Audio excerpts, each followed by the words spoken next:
মুহূৰ্তত এটা গুৰুত্বপূৰ্ণ খবৰ দিব বিচাৰিছো। এতিয়াৰ পৰা আপুনি ভাৰতীয় নাগৰিক হিচাপে প্ৰমাণ দিবৰ বাবে নতুন তথ্য দিব লাগিব। পূৰ্বতে যি আপুনি এনআৰচি দিছিলে, ভোটাৰ কাৰ্ড আৰু যি দিয়া হৈছিলে ভোটাৰ কাৰ্ড, পেন কাৰ্ড দিছিলে, সেয়া নহ'ব। এতিয়াৰ পৰা বংশৰ তথ্য দিব লাগিব। বংশৰ তথ্য দিলেহে আপোনাক নাগৰিকত্ব হিচাপে বিবেচিত কৰা হ'ব।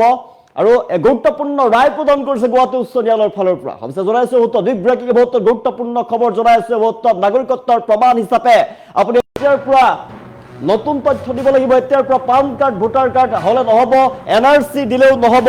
এতিয়াৰ পৰা পান কাৰ্ড, ভোটাৰ কাৰ্ড দিলে নহ'ব। নাগৰিকত্বৰ প্ৰমাণ প্ৰয়োজন হ'ব বিশেষ নথিৰ, আৰু বিশেষ নথিৰ প্ৰয়োজন হৈ পৰিব। আপুনি নাগৰিকত্বৰ প্ৰমাণৰ বাবে প্ৰয়োজন হৈ পৰিব আপোনাৰ সঠিক বংশ বৃক্ষৰ তথ্য, আপোনাৰ পৰিয়ালৰ সকলো তথ্য দিব লাগিব। বংশ বৃক্ষ বিচ্ছিন্ন হ'লে আপুনি দিব লাগিব সঠিক তথ্য প্ৰমাণ, নহ'লে আপোনাক নাগৰিকত্বৰ হিচাপে ধৰা নহ'ব। নাগৰিকত্বৰ প্ৰমাণৰ ক্ষেত্ৰত এনআৰচিৰ প্ৰযোজ্য নহ'ব। আপুনি এনআৰচি দাখিল কৰিলেও নহ'ব। নাগৰিকত্বৰ প্ৰমাণৰ ক্ষেত্ৰত এনআৰচিৰ প্ৰযোজ্য নহ'ব। আপুনি সঠিক বংশ বৃক্ষৰ প্ৰমাণ দিব লাগিব, তথ্য পাতি দিব লাগিব। গুৱাহাটী উচ্চ ন্যায়ালয়ৰ গুৰুত্বপূৰ্ণ ৰায় দান, গুৱাহাটী উচ্চ ন্যায়ালয়ৰ ফালৰ পৰা গুৰুত্বপূৰ্ণ ৰায় প্ৰদান কৰা হৈছে। এতিয়াৰ পৰা আপুনি নতুন তথ্য দিব লাগিব। এতিয়াৰ পৰা পান কাৰ্ড, ভোটাৰ কাৰ্ড দিলে নহ'ব, নাগৰিকত্বৰ নথি নহ'ব। এতিয়াৰ পৰা বংশ বৃক্ষ বিচ্ছিন্ন হ'লে দিব লাগিব সঠিক তথ্যৰ প্ৰমাণ। নাগৰিকত্বৰ প্ৰমাণৰ ক্ষেত্ৰত এনআৰচিও প্ৰযোজ্য নহ'ব। এনআৰচি দিলেও আপুনি এনআৰচিও প্ৰযোজ্য নহ'ব। আপুনি গুৰুত্বপূৰ্ণ ৰায় প্ৰদান কৰিছে গুৱাহাটী উচ্চ ন্যায়ালয়ৰ ফালৰ পৰা গুৰুত্বপূৰ্ণ ৰায় প্ৰদান কৰা হৈছে। এতিয়াৰ পৰা পান কাৰ্ড দিলে, ভোটাৰ কাৰ্ড দিলে আপোনাৰ নাগৰিকত্বৰ প্ৰমাণ নহ'ব। আপুনি এনআৰচি যদি দিয়ে, এনআৰচি দিলেও কিন্তু আপোনাৰ প্ৰমাণ নহ'ব। আপুনি নতুন তথ্য দিব লাগিব, নতুন তথ্য দিব লাগিব, তেতিয়াহে আপোনাক নাগৰিকত্ব হিচাপে ধৰা হ'ব। ভোটাৰ কাৰ্ড, পান কাৰ্ড আদি সাধাৰণতে পৰিচয়ৰ নথি, একেলগে নাগৰিকত্বৰ চূড়ান্ত প্ৰমাণ হিচাপে গ্ৰহণযোগ্য নহয়। নাগৰিকত্বৰ প্ৰশ্নত জন্মস্থান, পিতৃ মাতৃৰ নথি, বংশৰ ধাৰা, বিদ্যালয়, ভূমি আদি সকলোবিলাক ধৰা হ'ব।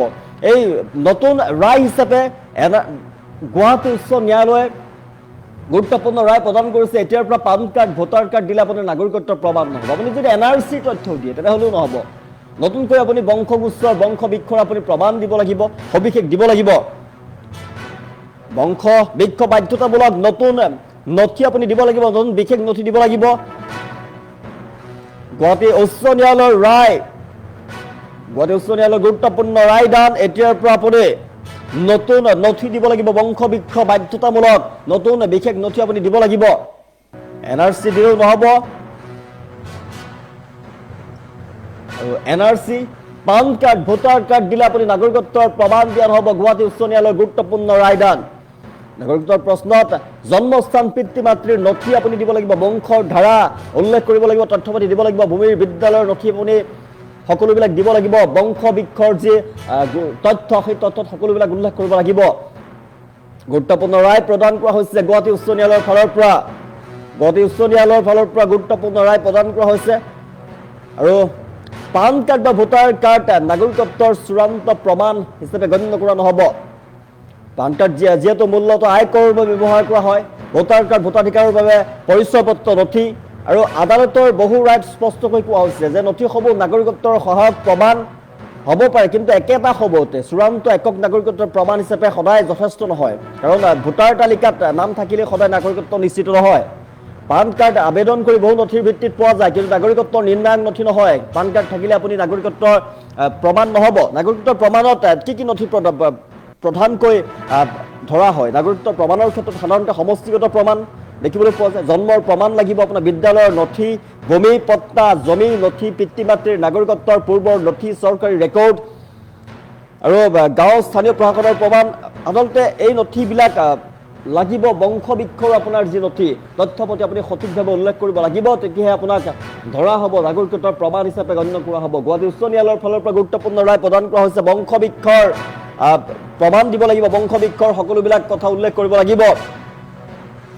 ব্যক্তি কোন, আপোনাৰ পিতৃ মাতৃৰ কোন, আপোনাৰ পিতৃৰ পৰিচয়, মাতৃৰ পৰিচয়, পিতৃৰ নাম, মাতৃৰ নাম, সেই পিতৃ মাতৃৰ নাগৰিকত্ব, পূৰ্বৰ ইতিহাস কি আপোনালোকৰ, বিদেশী সন্দেহ যদি থাকে তেনেহ'লে সকলোবিলাক ওলাই পৰিব। বংশ বৃক্ষ বাধ্যতামূলক, আৰু বংশ বৃক্ষৰ সকলোবিলাক তথ্য আপুনি দাখিল কৰিব লাগিব, তেতিয়াহে নাগৰিকত্বৰ প্ৰমাণ হিচাপে গণ্য কৰা হ'ব।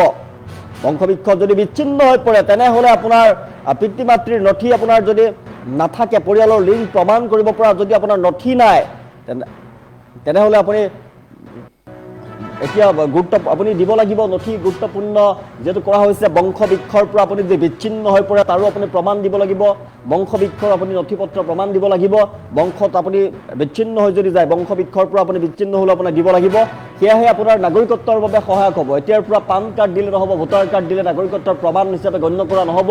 আৰু গুৰুত্বপূৰ্ণ ৰায় প্ৰদান কৰা হৈছে গুৱাহাটী উচ্চ ন্যায়ালয়ৰ ফালৰ পৰা, গুৱাহাটী উচ্চ ন্যায়ালয়ৰ ফালৰ পৰা গুৰুত্বপূৰ্ণ ৰায় প্ৰদান কৰা হৈছে বংশবৃক্ষ বিচ্ছিন্ন হ'লে আপুনি প্ৰমাণ দিব লাগিব, পিতৃ মাতৃৰ কথা উল্লেখ কৰিব লাগিব, পৰিয়ালৰ সম্পূৰ্ণ কথা উল্লেখ কৰিব লাগিব।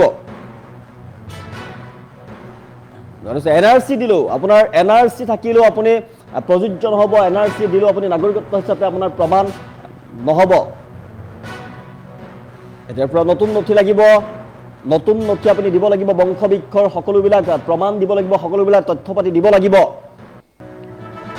যদি আপুনি নিদিয়ে পান কাৰ্ড ভোটাৰ কাৰ্ড দিলে নহ'ব, এতিয়াৰ পৰা পান কাৰ্ড ভোটাৰ কাৰ্ড বা NRCৰ সবিশেষ দিলেও নহ'ব, আপুনি বংশবৃক্ষৰ সম্পূৰ্ণ নথি পত্ৰ দিব লাগিব।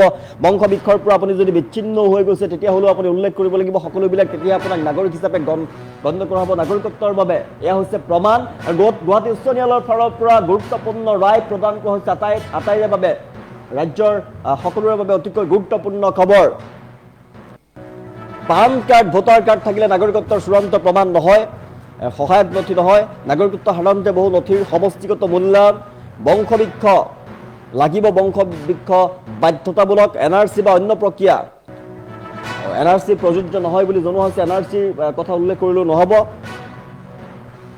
গুৱাহাটী উচ্চ ন্যায়ালয়ৰ ফালৰ পৰা গুৰুত্বপূৰ্ণ ৰায় প্ৰদান কৰা হৈছে, জনাইছোঁ গুৱাহাটী উচ্চ ন্যায়ালয়ৰ ফালৰ পৰা গুৰুত্বপূৰ্ণ ৰায় প্ৰদান কৰা হৈছে। এতিয়াৰ পৰা আপোনাৰ যি নাগৰিকত্বৰ বাবে পান কাৰ্ড ভোটাৰ কাৰ্ড আপুনি নাগৰিকত্বৰ বাবে প্ৰমাণৰ বাবে দিবলৈ দিয়া যদি হয় তেনেহ'লে আপোনাক নাগৰিকত্বৰ প্ৰমাণ হিচাপে গণ্য কৰা নহ'ব। আৰু যদি NRCৰ আপুনি সবিশেষ দিয়ে, NRCৰ সবিশেষ দিলেও নহ'ব। এতিয়াৰ পৰা আপুনি বংশবৃক্ষৰ সবিশেষ উল্লেখ কৰিব লাগিব। যদি আপুনি বংশবৃক্ষৰ পৰা আপুনি পৰিয়ালৰ পৰা যদি বিচ্ছিন্ন হৈ পৰে, আপুনি পৰিয়ালৰ পৰা বিচ্ছিন্ন হৈ পৰিলেও আপুনি তথ্য দিব লাগিব, তেতিয়াহে আপোনাক নাগৰিক হিচাপে গণ্য কৰা হ'ব।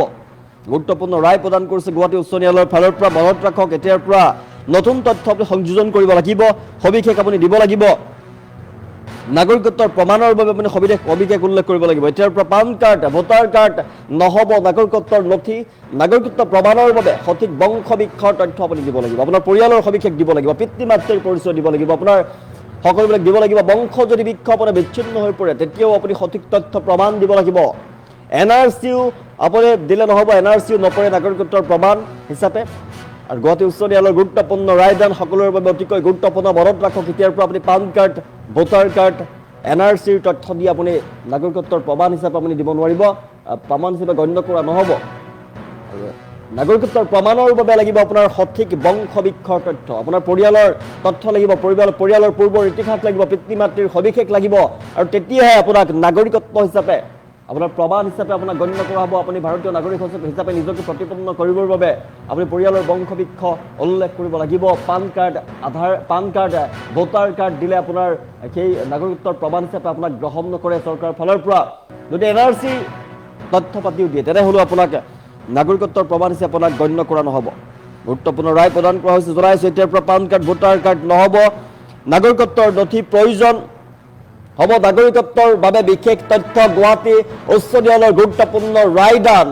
আৰু গুৱাহাটী উচ্চ ন্যায়ালয়ৰ গুৰুত্বপূৰ্ণ ৰায়দান, এতিয়াৰ পৰা আপুনি প্ৰমাণ হিচাপে বংশবৃক্ষৰ সবিশেষ দিব লাগিব। আপুনি বংশৰ পৰা যদি বিচ্ছিন্নও হৈ যায় তেনেহ'লেও সবিশেষ আপুনি দিব লাগিব, আপোনাৰ পৰিয়ালৰ সবিশেষ দিব লাগিব, পিতৃ মাতৃৰ সবিশেষ দিব লাগিব, আৰু পিতৃ মাতৃৰ সবিশেষ দিব লাগিব, পিতৃ মাতৃৰ ইতিহাসৰ কথা আপুনি দিব লাগিব, আপোনাৰ পৰিয়ালৰ ইতিহাসৰ কথা দিব লাগিব।